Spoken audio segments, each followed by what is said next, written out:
ഈ പ്രവാസി സേവാ കേന്ദ്രം എവിടെയാ? എവിടെയാണ്? ആ, എന്തായിരുന്നു? പ്രവാസി പെൻഷനെ കുറിച്ച് പ്രവാസികളുടെ പെൻഷനെ കുറിച്ച് അറിയാനായിരുന്നു. ഇരിക്കേ ആർക്ക് വേണ്ടിട്ടായിരുന്നു? ഹസ്ബൻഡിന് വേണ്ടിട്ടാണ്. ആളിപ്പോ പ്രവാസിയാണോ അതോ നാട്ടിലുണ്ടോ? പ്രവാസിയാണ്. എന്നാ പിന്നെ പ്രവാസി പെൻഷൻ അപേക്ഷിക്കാം. അല്ല, ഇതിപ്പം ഗൾഫിൽ നിക്കണം എന്നുണ്ടാ അതോ ക്യാൻസൽ ആക്കിയിട്ട് നാട്ടിൽ വന്നാലും ഈ പെൻഷൻ അപേക്ഷിക്കാൻ വേണ്ടി പറ്റുമോ? മിനിമം 2 വർഷമെങ്കിലും ഗൾഫിൽ നിന്നിട്ട് നാട്ടിൽ തിരിച്ചു വന്നവർക്കായാലും ഇതിന് അപേക്ഷിക്കാൻ വേണ്ടി പറ്റും. 60 വയസ്സ് വരെയാണ് ഇതിന് അപേക്ഷിക്കാൻ വേണ്ടി പറ്റുക.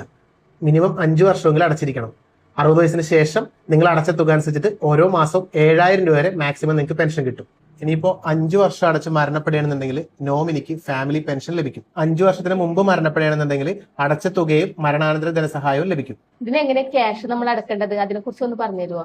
മാസം 350 രൂപ വെച്ച് അടച്ചാൽ മതി. നിങ്ങൾക്ക് വേണമെങ്കിൽ 3 മാസത്തെയോ 6 മാസത്തെയോ 1 വർഷമോ ഒക്കെ മുൻകൂട്ടി അടക്കാൻ വേണ്ടി പറ്റും. ഈ പ്രവാസി പെൻഷൻ എടുക്കുമ്പോൾ നമുക്ക് വേറെ എന്തെല്ലാം ആനുകൂല്യങ്ങളാണ് കിട്ടുക? പെൺകുട്ടികൾ ഉണ്ടെങ്കിൽ അവരുടെ വിവാഹത്തിനുള്ള ധനസഹായം കിട്ടും. അതുപോലെ തന്നെ ഈ പെൻഷൻ അടച്ചുകൊണ്ടിരിക്കുന്ന സമയത്ത് എന്തെങ്കിലും ട്രീറ്റ്മെന്റുകൾ ആവശ്യം വന്നിട്ടുണ്ടെങ്കിൽ അതിനുള്ള ധനസഹായം കിട്ടും. ഈ പ്രവാസി പെൻഷൻ അപേക്ഷിക്കാൻ വേണ്ടിട്ട് ഹസ്ബൻഡ് അപ്പൊ നാട്ടിലേക്ക് വരണമെന്നുണ്ടോ? നാട്ടിലേക്ക് വരണമെന്ന് യാതൊരു നിർബന്ധമില്ല. ഡോക്യുമെന്റ്സ് വേണ്ടത് ഞങ്ങൾക്ക് അയച്ചു തന്നിട്ടുണ്ടെങ്കിൽ ഇവിടെ നിന്ന് നമുക്ക് ചെയ്യാൻ വേണ്ടി പറ്റും. ഇത് കൂടാതെ കേരളത്തിന്, നമ്മുടെ മലയാളികളായിട്ടുള്ളവർക്ക് കേരളത്തിന് പുറത്ത് ജോലി ചെയ്യുന്നവർക്കാണെങ്കിലും ഈ ഒരു പെൻഷൻ അപേക്ഷിക്കാൻ വേണ്ടി പറ്റും.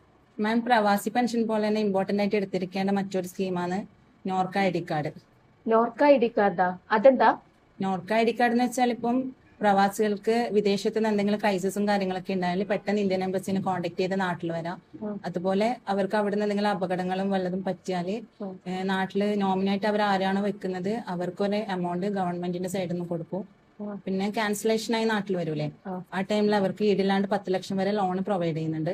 നിങ്ങൾക്ക് ഓർമ്മയുണ്ടായിരിക്കുമല്ലോ, ഈ അടുത്ത് കുവൈറ്റിൽ മരണപ്പെട്ട 4 മലയാളികളുടെ കുടുംബങ്ങൾക്ക് 4 ലക്ഷം രൂപ ധനസഹായം കിട്ടിയത് നോർക്ക ID കാർഡ് എടുത്തുകൊണ്ട് മാത്രമാണ്. 18-നും 70-നും ഇടയിൽ പ്രായമുള്ള വിദേശത്ത് ജോലി ചെയ്യുന്ന ഏതൊരാൾക്കും പ്രവാസി ID കാർഡ് എടുക്കാൻ വേണ്ടി പറ്റും. ഇനി സ്റ്റുഡൻസ് ആയിട്ടുള്ളവരാണെങ്കിൽ അവർക്കും സ്റ്റുഡന്റ് ID കാർഡ് എടുക്കാൻ വേണ്ടി പറ്റും. പ്രവാസി പെൻഷനും നോർക്ക ID കാർഡും പോലെ തന്നെ പ്രവാസികൾ ഇമ്പോർട്ടന്റ് ആയിട്ട് എടുത്തിരിക്കേണ്ട വേറൊരു സ്കീമാണ് പ്രവാസി രക്ഷാ ഇൻഷുറൻസ്. ഈ 3 കാര്യങ്ങളും പ്രവാസികൾ നിർബന്ധമായി എടുത്തിരിക്കണം. ഈ പ്രവാസി ഇൻഷുറൻസ് എടുക്കുന്നതുകൊണ്ട് ക്യാൻസർ, സ്ട്രോക്ക്, കിഡ്നി ഫെയിലർ ഉൾപ്പെടെ 13ഓളം അസുഖങ്ങൾക്ക് ഇൻഷുറൻസ് പരിരക്ഷ ലഭിക്കും.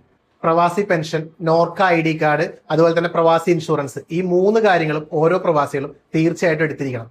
നിങ്ങൾക്ക് ലോകത്ത് എവിടെ ഇരുന്നുകൊണ്ടും ഈ കാര്യങ്ങളൊക്കെ എടുക്കാൻ വേണ്ടി പറ്റും. ഞാൻ ഇവരുടെ കോൺടാക്ട് നമ്പറോട് കൊടുത്തേക്കാം. ഇവർ ഓൺലൈൻ വഴി ചെയ്തു തരും. ഇവർക്ക് ആവശ്യമുള്ള ഡോക്യുമെന്റ് നിങ്ങൾ അയച്ചു കൊടുത്താൽ മാത്രം മതി. അതുപോലെ തന്നെ എയർ ടിക്കറ്റ്, ബസ് ടിക്കറ്റ്, അങ്ങനെ എന്ന് വേണ്ട എല്ലാ കാര്യങ്ങളും ഇവർ ഇവിടെ നിന്ന് ചെയ്യുന്നുണ്ട്. ഇനി നിങ്ങൾക്ക് passport, pan card, voter ID card, അങ്ങനെയുള്ള എല്ലാ സേവനങ്ങൾക്കും ഇവരെ കോൺടാക്ട് ചെയ്യുക. കോൺടാക്ട് നമ്പർ ഞാനോട് കൊടുത്തേക്കാം. അതുപോലെ തന്നെ ഇത് വരുന്നത് നമ്മുടെ കണ്ണൂർ ജില്ലയിൽ ചിറക്കൽ പുതിയ തെരുവിലാണ് കേട്ടോ.